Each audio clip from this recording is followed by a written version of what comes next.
者有啲乜嘢分享？咁冇咧，我哋就係啦。咁開始我哋嘅第一個範疇叫日常生活教育。咁英文咧叫 practical life。practical life 即係自理能力，好實際嘅，好 practical， 好實際去做一啲工作嘅。咁你見到咧係啦，咁你哋可以隨時可以企起身望嘅喎，係啦，或者你喜歡可以係啦望係啦喺度睇喎。一陣間都會逐樣去講解。你都見到好多唔同嘅教材，咁咧就好有秩序咁樣排列好啦咁樣。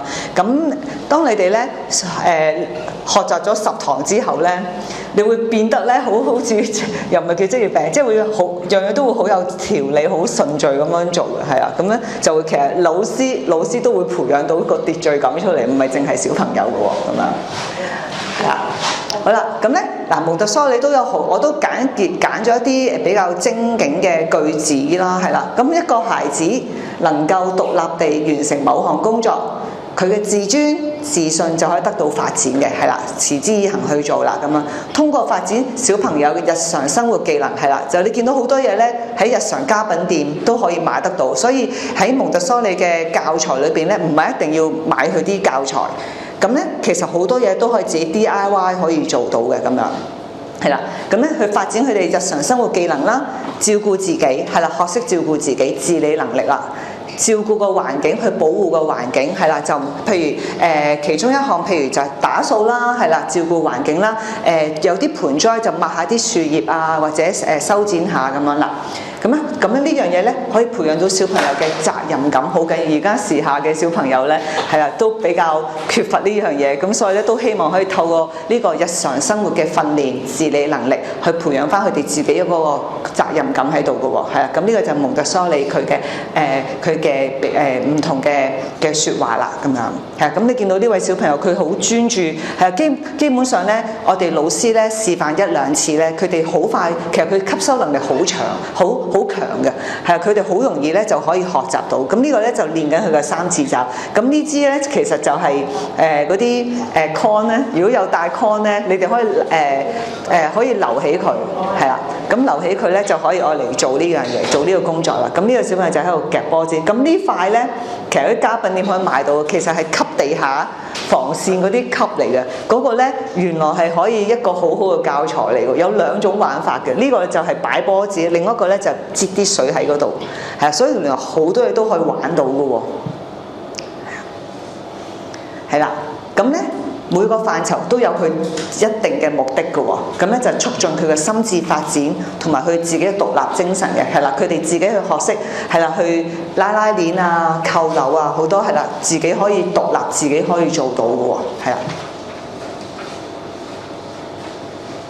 係啦，咁啊頭先係啦，其中一項日常生活嘅訓練就係行線啦，呢個係好基礎嘅訓練嚟嘅喎，係啦，咁咧鍛鍊係啦全個人嘅平衡感、協調，呢個咧亦都係當你行嗰時咧，你會發覺係咪自己好專心啊，好專注係啦，冇諗其他，好專注咁樣行啦，就咧盡量令到自己嘅平衡咧會好多嘅，係啦，呢個亦都係訓練佢專注力，尤其是 ADHD 嘅小朋友。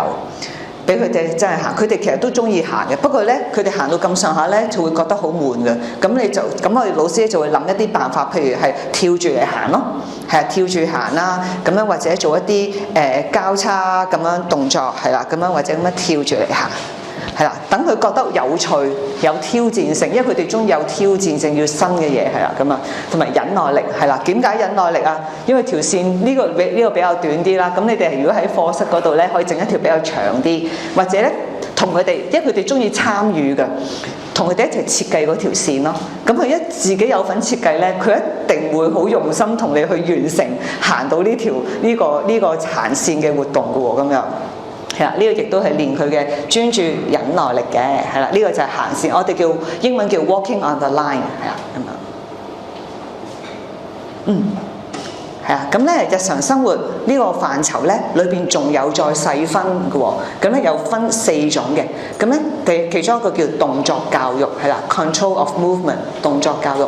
今日咧，我哋主要都會講好多係動作教育嗰方面，因為呢個就好基礎嘅小手肌嘅肌肉訓練，係培養佢哋將來學習寫字係啦嘅能力嘅喎，咁樣係啦，同埋閱讀啦，係啦，閱讀，因為佢左至右咁樣練個眼球肌肉啦，學識照顧自己啦。照顧環境同埋社交禮儀，一陣間都會再詳細去講解多啲嘅，係啦。咁呢個小朋友咧，係啦，就喺度做緊一個動作教育啦，係啦，咁樣係啦，做一個係啦，5隻手指咁樣係攞起一件物件，然之後轉去第二個方向、第二個地方咁樣，係啦。好，原來咧每個範疇咧都有一個叫直接目的，係啦 ，direct 係啦 ，direct 嘅係啦，直接嘅目的啦，同埋有間接嘅目的嘅喎。咁咧其實小朋友去做係啦，玩咁多活動，有啲咩直接嘅咧？可以即刻可以睇得到直接嘅，就係佢哋學識用唔同嘅工具啦，係啦，咁有夾啊、筆啊、匙羹啊咁樣好多唔同啦。咁咧直接另外一個直接目的就係發展佢嘅手眼協調能力啦。咁咧佢筆嘅時候筆得啱，會唔會倒筆嗰陣時會唔會漏咗出嚟啊？倒水嗰時會唔會倒瀉啊？咁呢啲全部都係發展緊佢嘅手眼協調能力。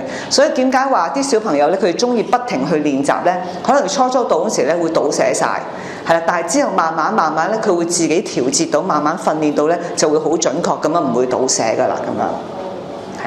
咁當然咧，有啲小朋友咧都中意玩嘅，佢會了解多啲，佢中意就可能倒瀉晒，然之後咧唔緊要嘅喎，倒瀉晒我哋唔即刻話我哋盡量講啲正面嘅説話，係啦，就唔好話唔準倒點。咁我哋咧就話我哋唔緊要，我哋咧就同佢講話，我哋攞個海綿係啦，咁樣吸翻啲水佢，係啦，我哋用另外一個方法去講翻俾佢哋聽，係啦，整濕咗喎，咁我哋抹翻之後再繼續啦，咁樣係啦，咁我哋係啦，我哋嘅説話都係好淡定嘅。係啦，咁樣係，咁同埋咧鍛鍊個手部肌肉啦，係啦，個手指啦、肌肉個肌張力啊各方面啦，個靈活度啦，增強係啦，呢個啦就係啱啱正如所講，增強手嘅靈活性係啊。咁好多時咧，點解佢哋會有機會係譬如夾啊、倒啊，有機會倒瀉或者夾嗰陣時候可能跌咗或者點樣？係因為佢哋未夠靈活個手腕，係啦，尤其是扭啊嗰啲咧，係啦，佢哋呢個位咧未夠力。做得冇咁好咧，所以可能扭嗰時咧，會冇咁好啦。扭嗰時啲水可能未乾淨晒啦，又或者筆嘅時候係啦，會倒瀉咗咁樣啦，全部都係個靈活性，同埋好緊要啦，鍛鍊生活嘅自理能力啦。咁呢啲好直接嘅，直接睇得到嘅係啦。咁咩叫咁啊？有直接就會有間接噶咯喎，係啊。好，早晨。呢個間接嘅啦，就係頭先正如係啦所講嘅目的啦，就係佢嘅專注力係啦，培養佢哋嘅獨立性係啦，自己去做工作，邏輯思維係啦。咩叫邏輯思維？一陣間都會係啦，佢哋做嗰時都會諗下啲步驟，逐個步驟去做嘅喎，係啦，我哋會拆散細分步驟，咁呢啲咪去邏輯去諗做咗邊個步驟先，跟住先做第二個步驟咁樣啦，係啦。秩序感啦，係啦，所以秩序感就係由佢喺個櫃攞個教材擺喺個座，擺喺張台坐低，全部都係有個秩序嘅，係啦。做完之後要收拾，而唔係擺喺個台面等工人姐姐或者嫲嫲爺爺幫手收拾，唔係嘅，係佢要自己去收拾翻嘅咁樣。係啊，秩序感啦，樹立兒童嘅自信心啊，係啊，大家咧記唔記得上次有個 PowerPoint 有提過咧？點解俾佢哋我哋唔好咁快干預啊？等佢咧去自己自發性去做個練習。點解咧？就如果我哋咁快干預咧，佢個自信心培養唔到啊！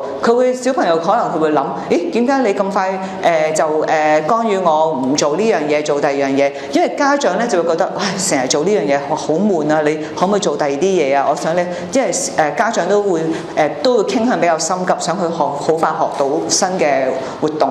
咁咧，小朋友唔係咁樣諗嘅，佢會覺得佢自己都未掌握到，或者自己想做得更加好啲，同埋佢覺得好玩，想做多啲。咁咧，所以佢咧就會繼續做。如果我哋家長老師咁快干預咧，佢會覺得係咪我做得唔好啊？係啦，佢會個自信心就冇咁容易培養到出嚟啦，咁樣係啦，所以我哋係俾佢去自由去自己去做嘅，係啦。好，咁呢個就係自信心，呢個就係間接噶啦。其實間接咧都幾緊要嘅，呢個係鋪佢將來係啦，佢自己可唔可以獨立到係啦，同埋其實呢個亦都係一個德智體群嗰幾樣嘢嘅練習嚟嘅咁樣。德育嘅培養啦，咁樣。好啦，咁咧嗱，我而家一路咧會一路講解啦，咁就會都有少少示範嘅，因為咧嗱其實咧都考慮到咧啲小朋友比較細咧，同埋都考慮到安全啦，所以咧我喺今次比較特別啲嘅，我選擇教材咧就都同負責人傾過，盡量係一啲大件啲嘅，係啦。咁但係如果喺蒙特梭利課室，我哋好多時都會係有啲，你會見到好多好細嘅波子啊、綠豆、紅豆啊嗰啲嘢，咁但係喺呢個環境咧都傾過嘅，就唔建議用嘅，所以呢樣嘢咧，我哋就可能要揾啲大件啲嘅物件啦，係啦。咁譬如最安全啦，就係啲毛絨球咯，係啦，毛絨球咁我都揀咗大中細俾大家去用嘅咁樣，係啊。咁啊跟住有啲海綿粒粒啦，係啦，咁呢啲係啲家品店可以好容易買到嘅，咁啊同埋呢個啦，嚇咁呢啲嗰啲冰嗰啲叫咩？冰粒係啦，咁咧係啦，喺12蚊店都可以揾到嘅，係啊，咁咧有個建議啦，因為而家匯率比較低咧，所以而家12蚊店咧就逢10號、20號、30號咧就10蚊嘅啫，係啦，咁就可以慳翻，因為如果一大量手攞咧就會慳翻。咁呢啲一粒粒有好多款啦，呢個係海洋嘅係啦，貝殼類啦、海星啦，咁亦都有水果，啲小朋友好中意水果，係啊，咁佢哋咧，所以點解佢哋會玩咁耐咧？就佢哋會了解埋個水果，可能咧佢哋會自己玩分類，筆嘅時候可能初咧就不隨意地去筆啦，跟住咧筆到上佢哋咧就會揀啦。OK， 我揀咗蘋果先，跟住我揀提子先，係啊，所以點解佢哋可以玩咁耐咧？佢哋自己去諗緊自己一啲遊戲個方法啊，咁樣係啊，咁同埋係啦，咁喺啲文具店都揾到一啲物件啦，係啦，大件啲比較安全啲嘅，係啦，咁呢啲全部係啦，唔同嘅教材啦，咁一陣間都會講下嘅，咁樣係啊，咁呢個都好得意嘅呢個。呢個係純粹係俾佢哋玩伸展啦，但係咧原來咧有好多嘢玩到嘅喎，因為咧我揀嗰陣時咧，諗下，原來可以咁樣玩嘅喎，就係俾佢哋咧去扣咯。嗱呢個又玩埋扭啦，係啦扭，跟住又可以玩伸展，練個小手肌肉咁樣去做啦。跟住咧佢哋咧可以中意咧去扭啦。咁我專登咧就揀啲係啦唔同顏色咁咧，佢哋有啲小朋友都中意咁樣玩唔同顏色或者相同顏色，係啦。咁所以咧小朋友係好多創意無限嘅。咁我哋咧會擺一堆喺個籃嗰度，就等佢自己去玩咁樣啦，係啊。好。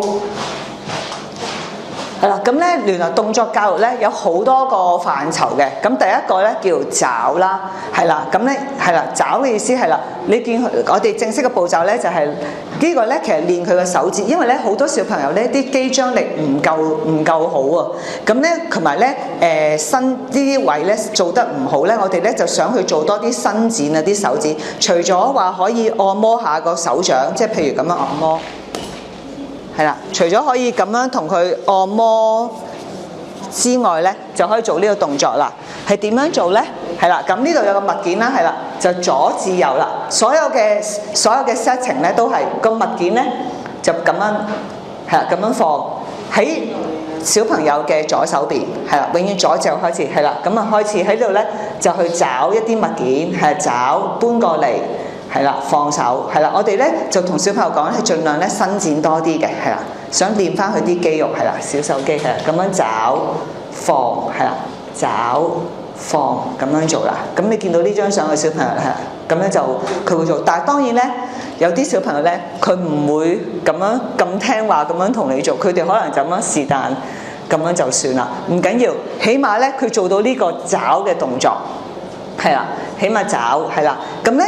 佢初咧可能咧未必肯聽你話，會咁順利咁樣撐大晒嘅手咧，但係咧做下可能佢會慢慢做，或者喺你睇唔到嘅時候咧，佢會自己又會去做咁樣，所以唔緊要嘅係啦，咁樣總之佢有做呢個動作就得㗎啦，咁樣係啦，咁咧走係啦，得晒嚟呢度咯喎，咁當完成咗，但係咧佢就我哋啲上去咧就真係成個過程循環完成晒咧，就擺翻轉頭啦。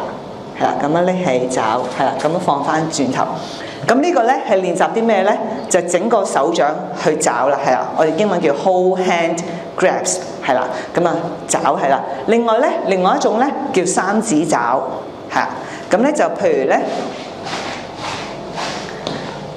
係啊呢啲嘅，係啊，咁咧就係三隻手指咁樣去做嘅三指爪，係啊。咁亦都有兩指啦。係啊，兩指係啦，呢個兩指係啦，好多佢呢個其實都可以做到兩指、三指爪都可以嘅咁樣。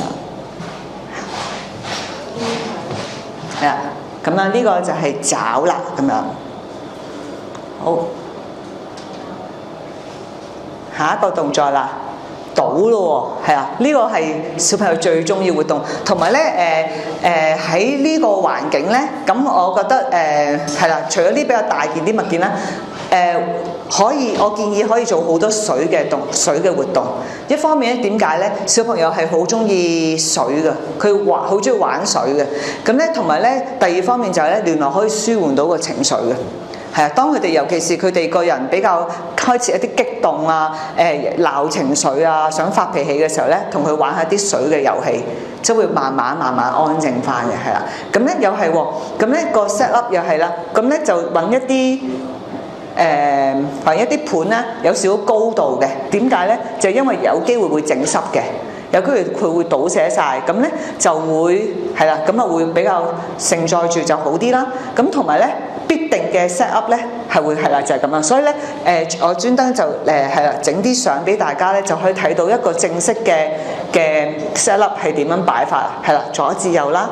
係啦，左邊有啲水就倒嚟呢邊嗱，個器皿咧唔一定係要兩樣咁咧，我哋都盡量嘅。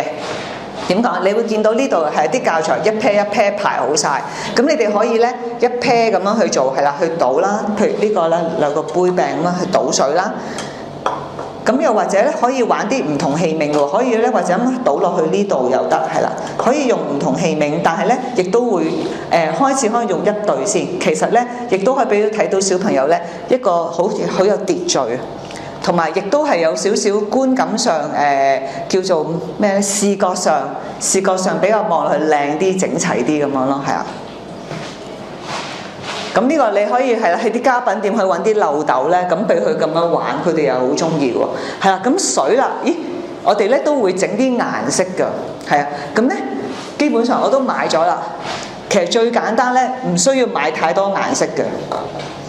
基本上我哋買三原色，係啊，就係紅色、黃色同埋藍色三原色。買3支夠㗎啦，因為出邊烘焙店可以買到嘅，係啊。點解淨係3隻色可以足夠咧？估唔估到？係啊，溝顏色，因為所有顏色咧都係源自於呢3原色出嚟嘅喎。咁咧，我咧就會有啲樽嗱，咁咧大家咧上完呢幾節之後咧，大家會開始中意搜集呢啲吉嘅樽啊咁樣啦。咁咧你哋可以咧，譬如揀咗3個樽，係啦，揾3個樽。然之後咧，就每一個樽咧，擠啲顏料，係啦，擠呢啲色素啦。咁咧，整3個樽，一個樽就係紅色水，一個樽黃色，一個樽藍色，3隻色。咁咧就好似咁樣擺啦。咁啊，當係呢度咧，係啦，有3個樽啦，係啊。咁咧3個樽擺喺度，然之後咧就俾小朋友可以揀咯，係啊。咁樣或者我哋導師嗱有2個選擇嘅，導師可以預先預備定水，係啦，等佢去做。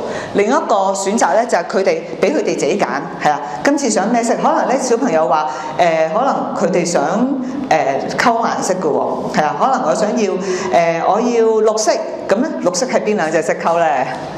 係啊，呢2隻色，咁可能咧就2隻色溝埋，俾佢哋去咁樣去有個自己去揀想要咩顏色嘅水去做，呢個亦都係一個建議。另一個建議就係老師預先整好晒咁樣咯。咁係啦，有2個選擇去做嘅咁樣，係啊。好，咁咧有啲咩可以倒咧？係啦，咁啊可以倒水啦。咁喺呢個環境咧，就係會玩倒水啦。咁豆啊波子，因為物件比較細咧，所以就唔係喺呢個環境就唔適宜去用係啊豆啊波子咁樣啦。好，咁咧嗱，另外一個 set 好緊要嘅，你見到咧有啲叫防滑，係啦，防滑防線啦。點解咧？因為咧有水啦。咁咧當小朋友攞嘅時候咧，嚇，譬如呢個啦，係啊，咁好容易跣㗎，係啊，碌嚟碌去。咁所以咧，咁咧就係啊，又係啦，可以喺家品店買一卷呢啲咯。咁我發覺我格過價㗎啦。家品12蚊點係最平，係啊，平過晒其他家品店，同埋好大卷啊，係啊，咁咧大家咧就係啦，因為好多嘢要 DIY 噶嘛，咁你就可以剪裁啦，咁你剪翻啱個 size， 係啊，咁就放翻落去，咁又係防線咯，咁樣係啊，咁所以今次純粹係講解俾大家聽啦，咁嚟緊咧就一齊去做嘅喎，一齊去整啲係啦，因為環境教材嘅準備好緊要嘅，所以事前都好多功夫要做定嘅咁樣，係啊。好，咁仲有咧另外一樣嘢啦，你見到有塊海綿喎，海綿咧就係俾小朋友咧就倒咗係啦，倒瀉咗，倒少少濕咗咧，佢哋做完工作之後去抹翻嘅，係啦，佢印翻好咁樣嘅，係啦。咁海綿呢個咧，你見到咧又係要自己 DIY， 點解咧？咁咧我就建議咧就買呢一隻質地嘅。係一陣間，你哋可以咧自己去摸下嚇。我建議係買呢隻，因為軟身啲，容易啲吸水，同埋冇咁硬啊，就唔係嗰啲百潔布嗰啲啊。咁咧自己剪，我哋咧老師咧自己剪，係啊，剪一個呢個。如果呢個 size 咧，我哋就可以剪係咯1/4咯咁樣啦，視乎個盤個大細啦咁樣。如果呢個咁樣，我哋就1/4咁樣咯，係啊。咁咧就剪係啦，等個小朋友咧係啦擺好佢係啦，等佢咧倒完之後自己印翻乾淨啦咁樣。所以係啊，好多準備功夫要做定嘅喎，老師係啊。小朋友嚟上堂之前，我哋要 set up 好晒咁樣。係啊，咁呢個咧就係倒啦，頭先係找啦，跟住就倒啦。好，睇下啲時間先。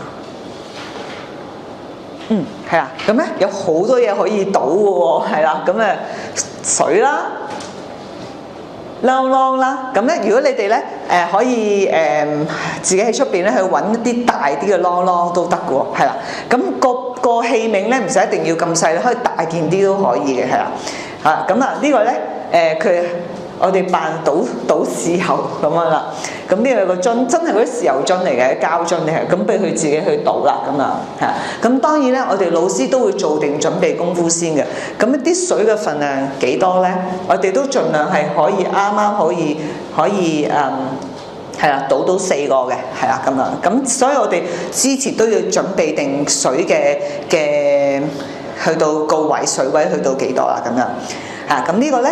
係啦，另外一個玩法就係呢個就咁倒，係啦，咁樣兩邊倒啦。呢個咧就係倒，係啦，喺唔同嘅杯嗰度啦，咁樣有2至3個其實都可以咁樣，係啊。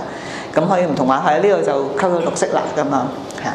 咁你見到咧，每一個 tray 咧，每個盤咧都有個防滑，係啦，都墊住咗喺度嘅，咁啊。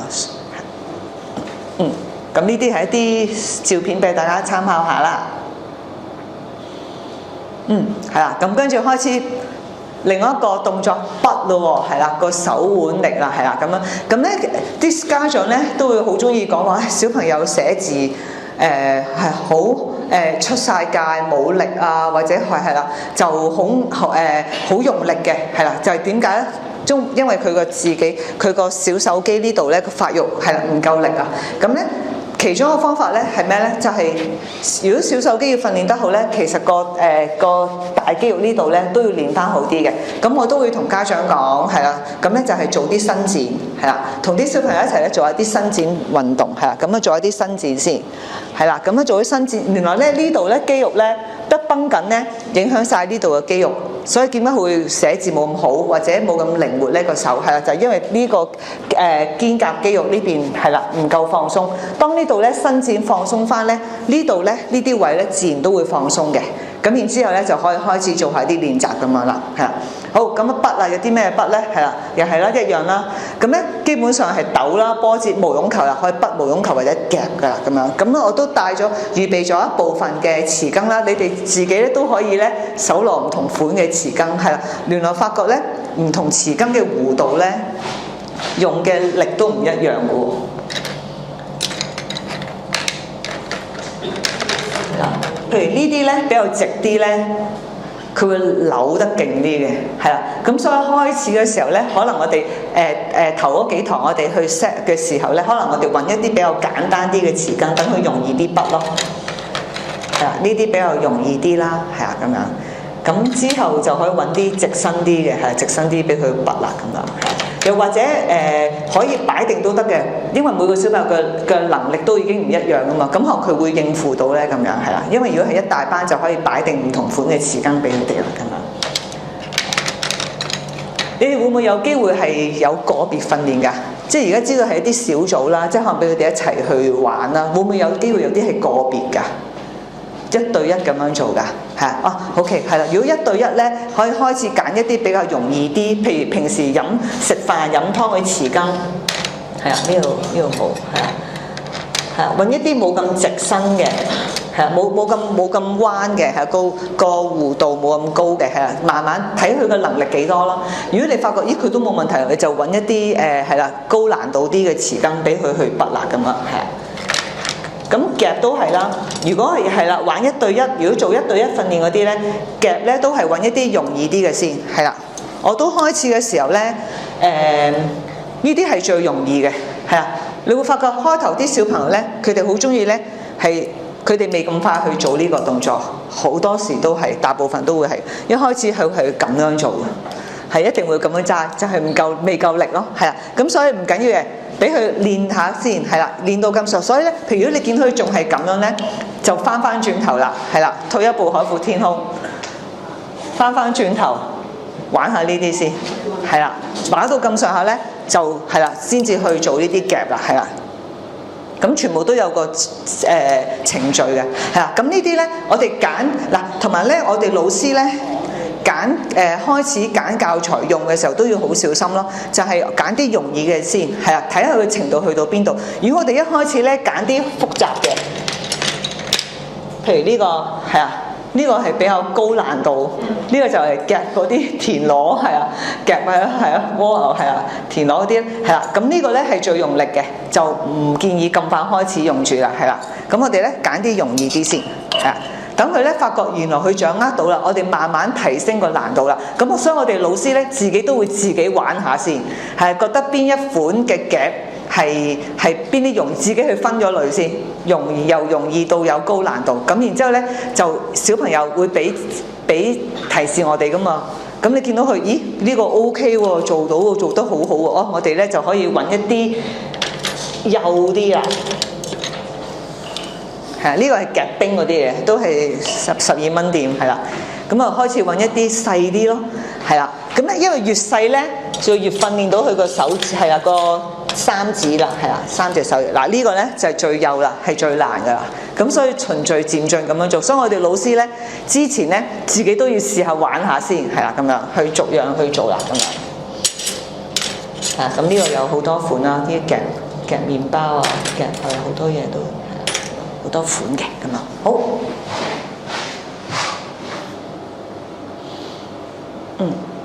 係啊，筆啦，好嗱，大家會見到個 set up 都係咁樣啦，左至右係啦，咁咧就有好多唔同 size 嘅盤啦，咁你就可以利用佢嘅，係啦，自己去設計，係啦，同埋咧都會講一啲美感嘅，係啦，譬如啲顏色嘅配合啦，譬如呢個色嘅碗，我哋去用呢個色嘅匙羹，都會盡量去諗，係啦，美化成個教材，係啦，其實呢都係視覺嘅享受嚟嘅，係啦，亦都係俾佢睇到係有個美感喺度啦。咁譬如呢啲全部得不鏽鋼，就用下不鏽鋼嘅匙羹咁樣去啊，自己去諗下啦，咁樣係啊。咁呢個倒啦，呢個筆嘅係啦，咁啊又係左至右咁樣去筆啦。同埋咧因為係喺呢度我哋就玩唔到豆嗰啲啦，細樣啲啦。咁如果你哋揾到一啲大啲嘅啷啷，筆啷啷都好，點解咧？知唔知點解筆啷啷都係一個好玩嘅遊戲嚟㗎？係啊，有聲，佢哋會好中意嘅，係啊，都係個聲音係啦。咁啊有啲聲，佢會提高佢哋興趣咯，係啦。尤其是係 SEN 嘅小朋友，佢哋好中意有多方面嘅刺激嘅。咁呢個亦都係一個其中一個幾好嘅感官刺激俾佢哋，係啊。咁呢個係啦，咁啊去筆啦，咁樣盤又係好多可以選擇唔同嘅款嘅盤啦，咁樣。咁呢個係比較經典嘅係啦，蒙特梭利用嘅係啦嘅盤嚟嘅咁樣，咁一陣都會講點樣去攞啦咁啊，係啦筆嚇毛絨球筆啦，係啊呢個小朋友筆啲唔同嘅豆啦咁啊，係啊，咁咧係啦咩都可以 DIY 嘅喎，係啊，咁你見到呢個咧係啦，我都準備因為知道嚟緊會教大家啦，所以我都開始儲定呢啲膠盒啦。係啊，咁呢啲係湯圓餃子嗰啲盒咧，唔好掉啊，洗乾淨去用翻啦，因為好好。咁呢個咧就正正可以擺啲毛絨球咯。係啊，咁啊，係啊，咁咧係啊，咁啊擺好佢玩啦，等佢哋玩啦。咁咧準備定一 pair， 通常我會準備定一 pair 嘅，因為 in case 爛咗就可以替換咁樣啦。係啊，又或者咧，如果個盤大啲，可以咁樣玩咯，擺兩個咁樣去由一邊夾去第二邊咁樣咯。係啊，咁有好多唔同嘅款啦，係啊，唔同 size 咧大啲啦，咁樣係啊，係啊，好咁啊。係啊，咁你就會儲到成個都係好多唔同嘅物件啦，咁樣係啊嗱，咁咧有樣嘢注意喎，我哋準備呢啲毛絨球或者波子嘅時候，有啲咩我哋要留意啊？我哋設計教材有啲咩留意咧？估到啊？個數目啊，擺幾多粒？呢度有幾多個位？擺翻咁多粒相對嘅數目嘅波子或者毛絨球係啦，我哋嗱呢樣嘢我哋盡量唔好話擺少擺多咯，咁樣係啦，咁令到個小朋友咧覺得係啦，佢哋因為佢會覺得咦點解冇咗嘅，咁佢就好成個過程就唔完整啦咁樣，又或者多咗，咁多咗佢哋都會問咦咁嗰粒擺喺邊度咧？咁呢啲係我哋老師要留意㗎啦，咁咧所以係要留意啲數量咯喎，咁啊係啊，咁你見到係啦左至右嘅咁啊，佢做完之後咧。啲小朋友咧，有啲咧比較心急啲咧，佢哋咧唔中意同你筆翻轉頭嘅喎，係啦，筆翻嚟咁啊。點解咧？佢哋會嘗試成個盤倒落去，跟住咧成地都係啊咁啊。唔緊要，同佢哋講翻。所以點我哋要示範啦？示範咗之後咧，就會比較好啲，小朋友會跟嘅係啦。如果我哋唔示範，佢哋唔知應該點樣做啦。咁咧，如果即係倒瀉曬，我哋話唔緊要，我哋咧去執翻係啦，咁樣然之後擺翻好佢咁樣係啊。好，咁呢個啦。呢個亦都係好受歡迎嘅活動係啊！咁你哋咧可以係玩，其實小朋友好中意玩水噶嘛，係咁你揾一啲樽係啦咁樣擺，呢個咧係一啲筆啲魚嚟嘅係啊！咁你哋咧就可以揾一啲係啦咁因為魚呢啲咧，其實呢啲全部我喺福榮街、深水埗福榮街可以買得到係啊福榮街啊，係咪叫汝州街啊？係啦，嗰個有一條街係咪叫汝州街啊？我唔記得係咪咧？好似係啊，咁咧專門買啲紐扣㗎，係啊，咁呢啲咧其中一個係啊，其實呢係有啲扣係啦，咁啲魚啊咁樣啦，咁但係因為呢比較細件啦，咁你就可以用呢啲海綿粒粒，呢啲12蚊店可以揾到嘅，係啊，海綿粒粒細件啲去代替咯，咁樣俾佢哋玩筆咯，咁咪揾啲網係啦。係咁去玩筆，佢哋又好中意，因為又有水嘛，咪筆啊咁樣，同埋佢會覺得好得意，咦，筆咗啲水，咦，滴咗落嚟喎，咁樣係啦，咁佢就會覺得好好玩嘅，係啦。咁呢個咧，呢個好有點解有經典古仔嘅，就係咧個家長就係啦，就喺度同我講話，我個仔可唔可以唔俾佢再玩呢個筆語遊戲啊？咁樣點解佢成日堂離親咧都係玩呢個嘅？我話咁我俾翻啲 video 佢睇翻啦。咁我話唔緊要，你要留意個小朋友咧，開頭咧係冇目的地咁樣就筆，但係慢慢開始咧佢會跟數量，今次筆一粒，跟住第二次2粒，第二次3粒，又或者玩分顏色。係，所以全部有佢玩咧係有目的嘅，係啦。所以點解佢要玩咁耐咧？咁當然玩到咁上，佢會唔中意就唔再玩噶啦咁樣。所以我哋都會解釋翻俾家長聽，係啦。同埋我哋老師見到，咦點解佢成日做嚟做呢個動作？我哋咧就可以留意下佢多啲，望下點解佢會玩咁多次嘅咧？咁你可以留意到咧，其實咧小朋友可以俾到好多靈感我哋。哦，原來佢係玩緊分類。哦，原來佢係覺得呢個自己可能未掌握得好咁去做，佢會俾好多提示俾我哋老師。呢個教材會唔會係繼續 keep 喺度，定係換新嘅教材啦？咁樣係啊，咁呢個就係個豆啦，係啦，又係啦，你會見到啲顏色啦，我哋盡量啲顏色都襯得係啦，比較美觀啲啦，望落去視覺上都有個享受嘅，係啦，個碗啦啲顏色啦，係啦，就配合翻個豆啊，咁個筆啦，我哋都要係啦，配合翻啲顏色，咁望落去就會好靚咁樣啦，感覺係啊。好，暫時冇問題啊，喺呢方面嚇。好，咁我哋不如好快咁樣，我哋10分鐘 break 一 break 啦，係啊，等大家伸展下，飲啖水先，係啦，我哋10分鐘，我哋搭4開始啊，搭4再開始，係啦，好，咁我哋開始啦，暫時冇問題啊，喺呢方面，係啊，咁啊，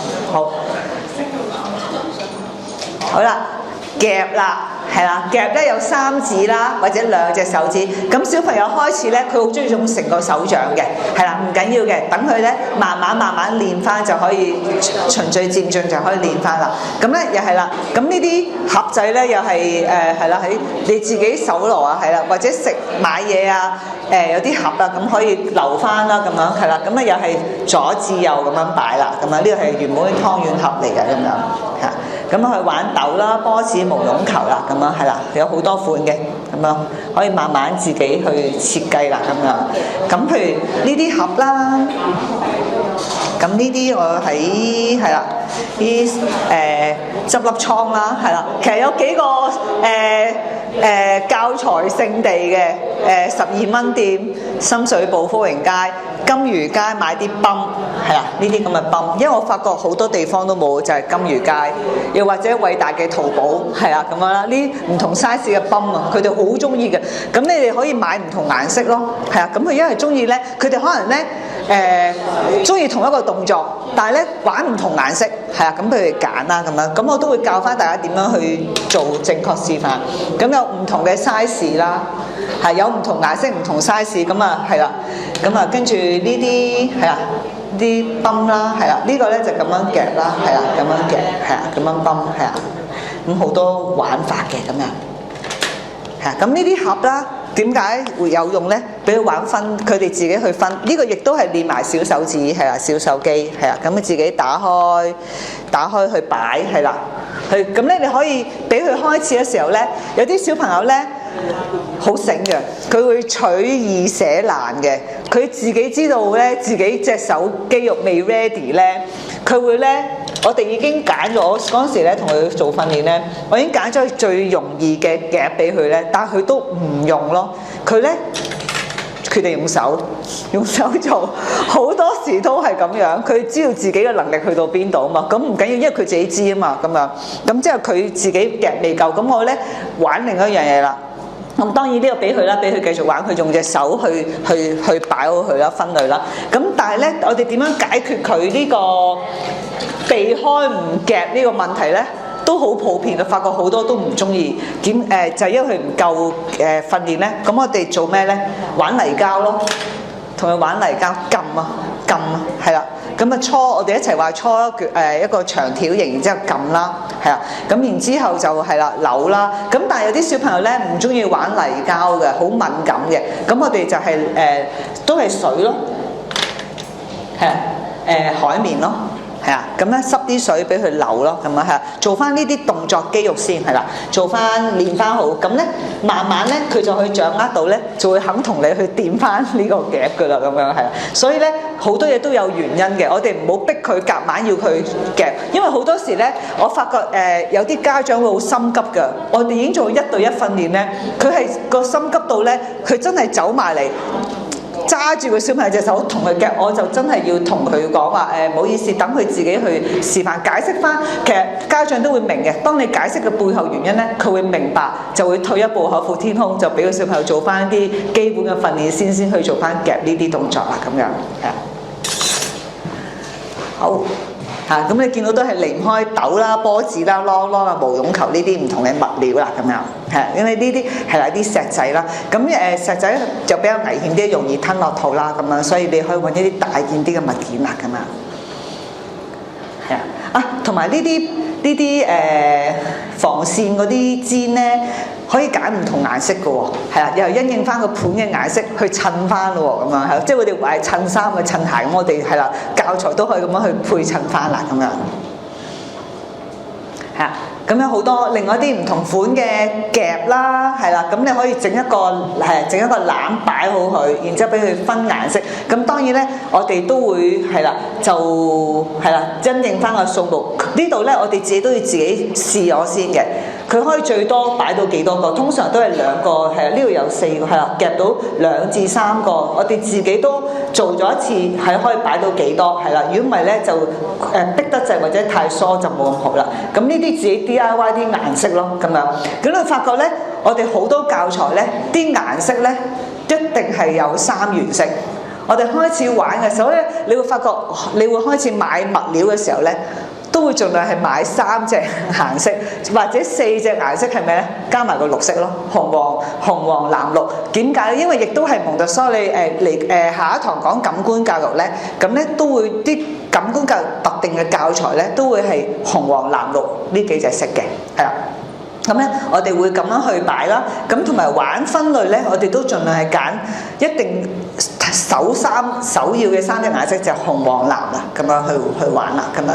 所以你見到我喺家品店都係啦，搜羅咗呢啲盒啦，係啦，咁都係玩咗開始紅黃藍，係啦。咁如果多個咧，就係揀綠色咯，係啊，我就盡量唔會揀啲紫色啊嗰啲其他顏色啦，主要都係呢3隻色都已經好足夠噶啦，咁樣係啊。咁呢啲有唔同嘅夾啦，係啦，咁啊係啦，呢啲就係嗰啲烘焙店嗰啲整蛋糕嗰啲啦，咁樣，所以好多嘢可以玩到嘅，係啦。咁我頭先有傾起啦，就偉大嘅淘寶有好多唔同嘅教材俾你哋去慢慢去搜羅咁樣嘅，係啦。好，咁跟住咧，係啦，擠啦，係啦，其實擠啦，係啦，即係扭啊擠啦咁樣啦，係啦。咁呢個活動咧係最受小朋友歡迎。因為係真係好開心嘅，水係舒緩情緒，覺得好開心，同埋凍凍地、涼涼地都好舒服嘅，係啦。咁啊穩定2個膠嘅盤，有啲高度啦。咁咧就可以濕個海綿，係啦。咁咧係啦，咁咧佢印一印個海綿，然之後咧就拎起就搬去度就去係啦，就攣啲水係揸啲水出嚟啦，咁樣做，咁又好開心，好好玩嘅喎，咁啊係啊，咁啊係毛巾啦，亦都可以啦，咁啊咁就不過毛巾咧就難控制啲，除非你剪裁一啲細塊啲，因為咧大塊佢哋好容易整到一個空間有限，所以就容易啲整濕晒，所以我哋都會玩海綿嘅咁樣，咁海綿都有特定，唔係叫特定嘅，即係揀一啲係啦，譬如呢一隻最緊要揀一啲吸水力強嗰啲，因為咧坊間好多海綿咧有啲吸水得冇咁好嘅，係啊，咁你揀一啲吸得好啲嘅咁樣，咁同埋呢個咧我專登揀過嚟嘅就係因為鞋身啲啊。鞋啲就係啦，啲感官又俾佢摸啦，係啊，有啲滑啲，有啲鞋啲咁樣咯，係啊，咁所以就等佢有個感官刺激啦，咁樣係啦，咁樣就呢一隻就係啦，可以吸到啦，係啦，同埋 size 啦，你亦都係因應個盤有幾大，你揾一啲啱嘅 size 咁樣啦，係啊，咁樣做。咁啊頭先你見到話啲器皿啦，係啦，咁呢啲亦都係喺執笠倉啦，係啦。咁咧就係啦，一排嘅，佢呢個好受歡迎嘅教材嚟嘅，係啊。咁咧因為佢有晒3原色喺度，同佢玩啲分類咯。咁譬如有啲毛絨球，係啊，咁啊可以同佢玩分類咯，咁樣係啊。所以好多嘢可以玩到嘅喎，係啊。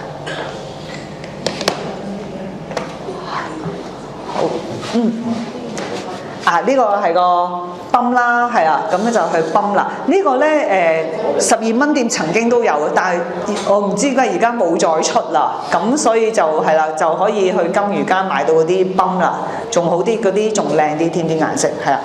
咁你見到咧水樽，係啊，嗱呢個就係溝，呢個係知唔知咩色啊？呢個係橙色，係紅色溝黃色。係啦，佢就變咗橙色啦咁樣，係啦，咁啊就去咁樣去玩啦。咁一定要係啦，個 set up 一定係有個海綿擺度俾佢印翻水啦咁樣。咁呢個咧針筒係啦，咁當然係買啲全新嗰啲啦。咁你可以買啲唔同 size 嘅，係啦，咁係啦，就唔同嘅針筒咧，亦係好中意玩嘅佢哋，因為咧呢個咧如果你發覺佢個程度夠力嘅，你發覺咦佢啲手指都夠力啊，就俾佢玩呢個咯。因為呢個咧佢牽涉到係拉啦，然之後摺落嚟，由一個盤由一個器皿搬去第二個器皿咁樣嘅。咁咧可以玩啲咩咧？呢個就用簡易版啦。咁咧如果玩得複雜啲咧，係啊，就係呢個冰格，係啊。咁呢個冰格係啊，咁啊擠落去。咁咧可以咧，通常咧都係5個 ml 嘅，有啲標準嘅。咁咧嗰啲針筒咧咪通常都係5 ml 嘅，係啦。咁咧佢哋咧就啱啱好 fit 到咯，擠一下啱啱 fit 到一個格咯，咁樣咯，係啊。咁所以我哋亦都會去自己去做咗試咗先，係啦，試咗先，係啦，啲水嘅份量有幾多啦，咁樣係啊。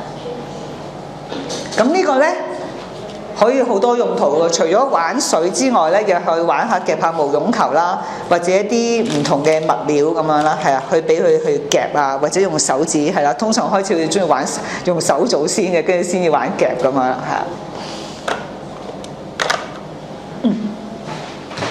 好，咁呢個就係擠啦，係啊。好，跟住下一個啦。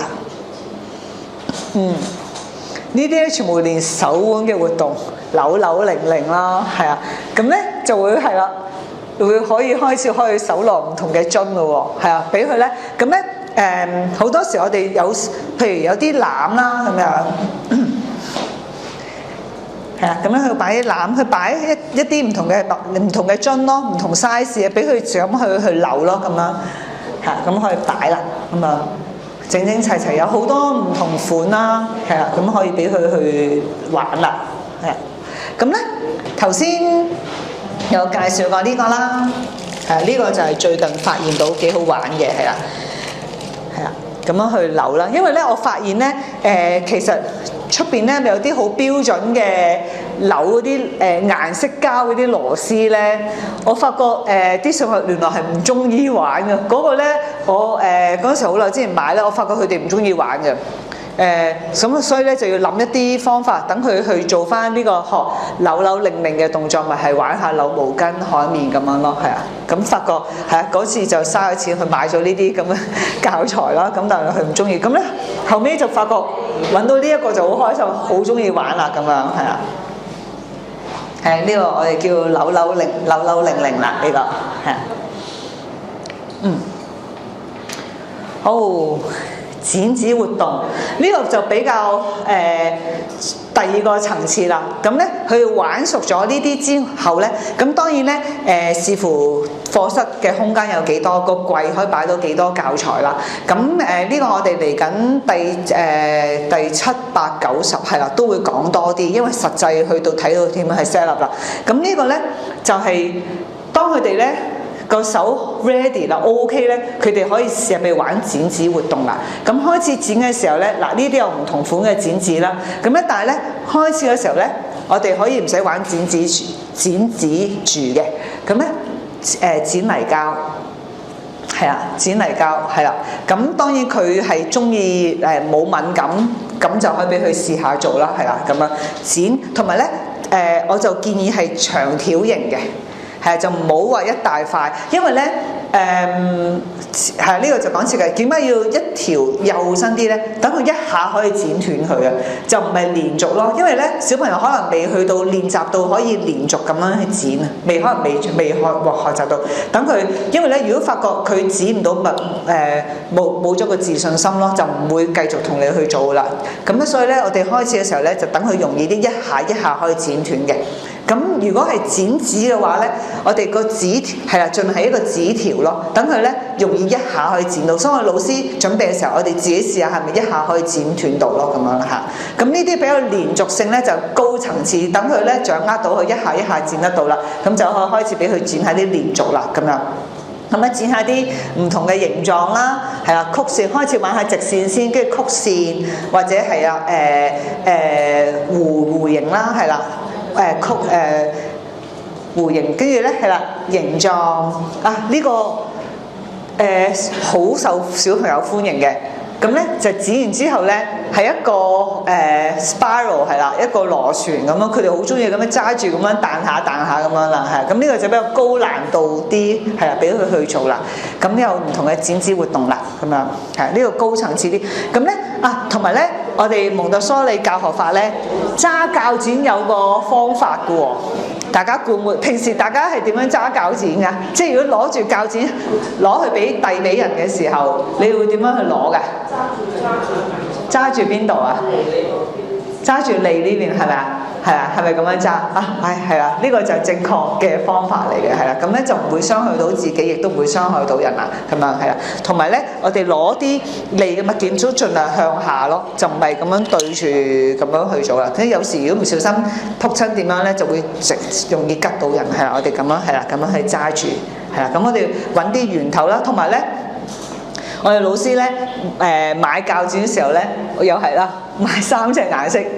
紅黃藍咁咧，又係 set 喎。譬如有啲紙可能係嗰隻可能大家都一 set 咁啊，大家都係黃色嘅，咁我咪係啦，用黃色係啦，係啦，又係用一啲感官上係啦個刺激啦，係啦顏色嗰方面俾佢啦。咁所以我買鉸剪我都會買3隻顏色嘅咁樣。咁同埋咧，我今次冇帶嚟我會自己買毛絨布咧，我 DIY 個鉸剪套咯。咁佢等佢哋用完之後咧，套翻落去咯，係啊，咁自己可以 DIY 個鉸剪套，又係用翻唔同嘅顏色應對翻咁樣啦，咁樣係好，咁呢個就係剪紙啦。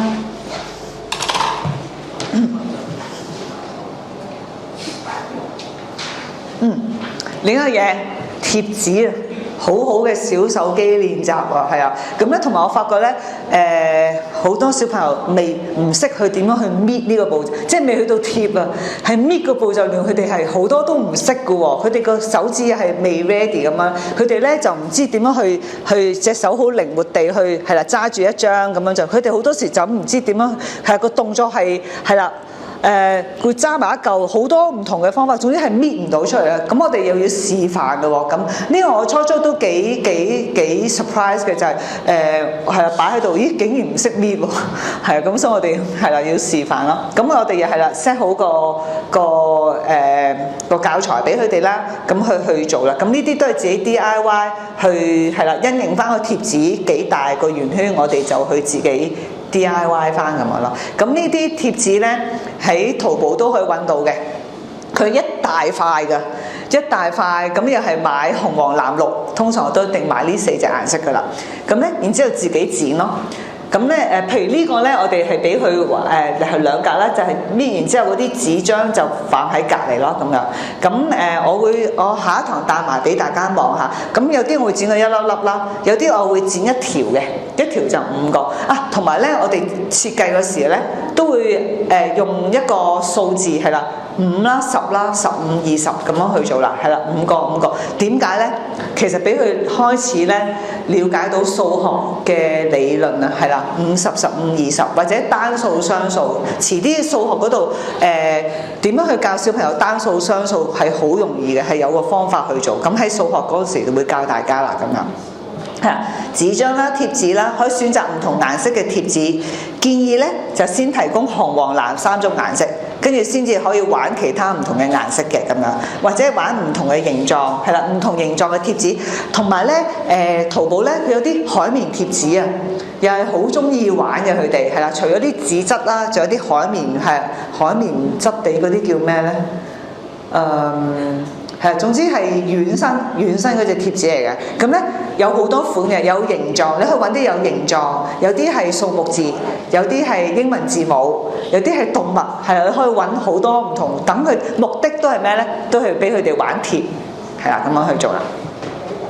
好多，所以好多嘢玩嘅，係啦。好，頭先係貼啦，穿啦，穿咧我發覺有啲小朋友未必會中意玩穿，佢會點解咧？就係我哋 set 嘅時候可能出現咗一啲小問題，我哋覺得好容易穿，原來喺佢哋角度咧根本係好難，因為有時候咧啲繩咧太過軟身啦，一軟身咧佢個手指咧佢唔識去褪啊。點解咧？譬如好似一個例子，睇先。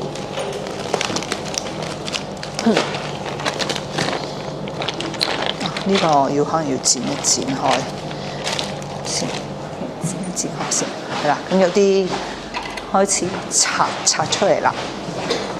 呢全身嚇，咁呢啲都喺係啦，喺玩具街係啦，玩具街有好多款係啦。點解啲小朋友唔中意或者會抗拒咧？大家估唔估到啊？我哋要做少少調整。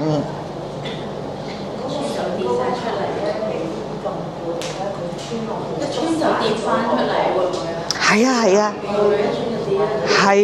啊！所以我哋要好多時，我哋都要自己做一做調整先啊。係嗱，呢個咧嗱咁大粒啦，佢咧究竟點樣揸咧？如果咁樣揸，根本都穿唔到，咁佢咪唔做咯，佢咪唔繼續去練習咯。咁因為唔夠，佢根本都穿唔到。咁如果佢咁樣揸咧，又係啦，又咁佢就冇咗個自信心，唔想去繼續做咯。所以咧，我哋老師咧係啦，用膠紙翹，係啊，加佢硬啲，係加長啲咯。係啊，等佢咧，我哋加到幾長咧？加到佢差唔多呢個位，佢係可以突到少少俾佢睇到，突到少少，起碼佢隻另一隻手指可以掹到出嚟啊嘛。係啊，咁所以好多嘢都要 DIY 自己去調整翻啊，係啦，就係整翻硬少，用膠紙翹一翹佢咯。咁呢啲就係一啲巧妙啦。所以其實點解話小朋友俾到好多信息我哋嘅，我哋去觀察點樣觀察咁嘅嘢，就觀察咗佢嘅行為係啊，佢會俾到好多信息。究竟個教材O 唔 OK？ 有冇問題？有冇需要作一啲少少調整咁樣啦？係，又或者我哋自己老師預先自己試下先，感受下係咪真係容易做到先咁。我哋代入係啦，我哋代入係小朋友嘅角色，去自己去試下啦咁樣。係啊，好。咁呢個穿珠又係一個好受歡迎活動啦，咁樣咁係因為比較細粒，所以就冇喺呢度用得，冇喺呢度用啦。咁咧，但係咧就佢哋穿嘅時候咧，由得佢自由發揮。開始時候自由發揮先，點解咧？就等佢咧自己去諗啊，佢會自己去設計，可能你會有啲驚喜啊！佢會啊，原來佢咁樣設計嘅喎，個形狀，究竟佢排顏色先啦，定係排形狀先咧？定係卡啦？佢會自己好多發揮到，咁亦都可以同佢哋傾下偈，話呢個你見到係喎，你今次係排顏色喎，跟住下一次見到今次你會轉咗去排形狀喎，咁好係啦，好有想像力啊，咁樣可以鼓勵下佢咁樣啦，咁樣係。咁呢個咧，我哋嗰陣時咧就俾佢哋咧點解會受歡迎？我哋俾佢穿完之後咧，整個手鏈或者頸鏈俾佢帶翻屋企係。咁一啲繩咧，我哋可以揾啲橡筋嗰隻橡筋嘅繩係啊，橡筋嘅線咁啊係啦。咁你可以呢個就係比較大件啲啦。咁你哋可以自己手攞一啲橡筋嘅繩去穿。呢個係布條啦，咁你可以自己去手攞橡筋嘅。咁佢會玩下嗰時又可以彈下，就會又有種新嘅觀感刺激啦咁樣。咁你見到咧，除咗珠之外咧，可以穿飲筒啦。你將啲飲筒剪到唔同嘅形狀俾佢自己，咁當然係安全係啦，冇咁細條，咁等佢自己去穿啦咁樣。通心粉亦都係啦，咁可以揀啲大嘅長通粉嗰啲俾佢穿啦咁樣係啊。咁同埋因應嘅能力係啦，逐漸增加穿物嘅數量或者穿物嘅排列形式啦咁樣。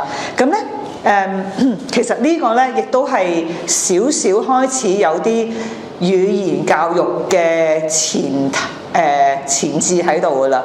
點解咧？就係語言教育咧，我哋開始嘅時候咧，唔係教 A、B、C、D 嗰啲先噶，我哋開始玩排序先。pattern， 因為其實英文咧，語言咧教英文咧係一個 pattern 嚟嘅。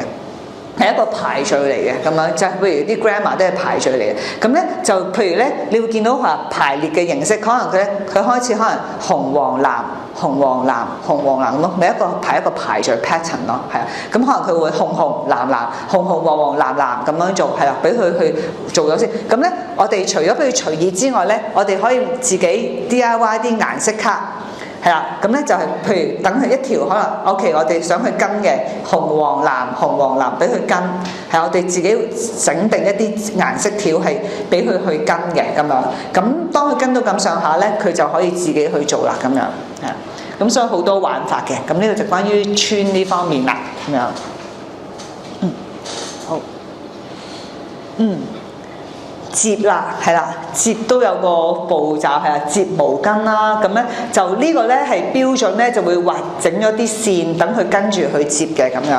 咁呢個我哋都會去示範去點樣去摺毛巾嘅，係摺紙啦，係啦，摺紙都係啦，咁可以示範完之後咧，就俾佢去自己去摺嘅咁樣，係啊。咁所以有好多唔同嘅玩法。全部都係動作教育，我哋都仲係講緊第一個分類係最重要嘅一環嚟嘅，咁樣所以時間會比較用翻多啲喺呢度。係啦，咁動作教育有冇啲乜嘢分享，或者有啲乜嘢想了解多啲？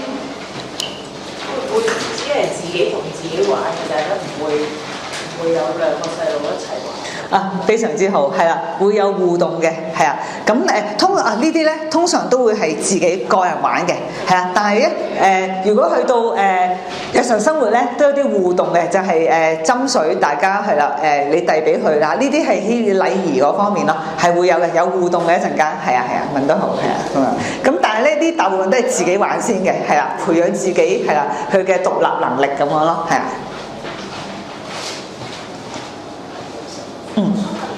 係。又係一個好好嘅問題，冇特定時間，佢哋中意可以做幾耐都可以，我哋盡量唔干預佢嘅，係等佢自己，因為佢咧，佢會其實小朋友好怕悶㗎，佢咧覺得冇興趣咧，佢就會唔做呢樣嘢，佢會揀第二個遊戲去做。咁當然咧，我哋每一個你通常個一班咧嘅時間有幾多啊？係咪幾耐？50分鐘一堂？通常幾耐到㗎？因為我哋嘅宿舍其實冇限。係啊，冇限㗎，係咪啊？咁所以睇下我哋而家suppose應該預備幾多時間俾佢哋係最好咧？冇特定嘅。譬如你哋本身可能預咗個時間表，可能會係呢個時間，可能1個鐘，其實佢哋係俾佢哋自由活動嘅。咁咧，你咪可以喺個櫃嗰度 set 好晒啲教材。咁呢個鐘就等佢自己自由活動咁樣。咁跟住可能下一個鐘，佢哋可能要去做排洗啊，或者去其他活動。咁就係啦，就係咁樣去做法咯。係就譬如如果啱啱個時間 set 咗1個鐘係自由活動，咁你就等佢自己去自由玩啦，係啦。咁每個工作幾耐咧？冇限定，係視乎佢自己去決定啦，咁樣啦。好，問得好。仲有冇其他想了解多啲？冇我哋咁啊，繼續啦。咁啊，呢個第一個分類啦，叫動作教育。